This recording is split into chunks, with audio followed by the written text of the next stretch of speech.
मतलब कीड़े निकालने वाले लोग होते हैं, ये बड़े बेस्ट होते हैं। हम हमेशा इरिटेट होते हैं उनसे, लेकिन बड़े बेस्ट लोग हैं ये सारे, क्योंकि ये पहले बता देते हैं आपको कि ए काम खराब हो जाना है। होता है ना, कोई कहेंगे जी मैं सेब लेके आऊँ, कहते हैं सेब ला बंदा बीमार हो जाता है जी, बंदा तो पेट खराब हो जाना।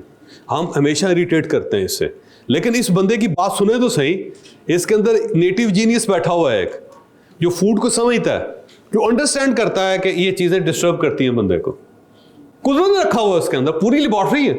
हम इरिटेट कर जाते हैं उस बंदे से। पता है ना, ड्राइवर है, जब आप उसको कहते हैं यार इधर से जाओ, कहते हैं सर इस साइड पे सड़क खराब होगी, इधर नहीं जाना चाहिए। हम इरिटेट कर जाते हैं, या तुम मैं कह रहे हैं तो तुम जाओ। जब कोई नेटिव जीनियस है वो सड़क को समझता है, कीड़े निकालो उसको, वो बड़ा अच्छा बंदा होता है कीड़े निकालने वाला।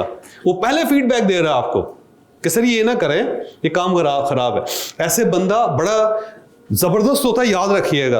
अमेरिका के अंदर, यूरोप के अंदर ऐसे लोग हायर किए जाते हैं जो हर वक्त कीड़े निकालते हैं। वैसे यार ये तो हमारे सिस्टम को हमसे बेहतर जानता है, पहले ही बता देता है कि ये गड्डी चले दी नहीं चले दी।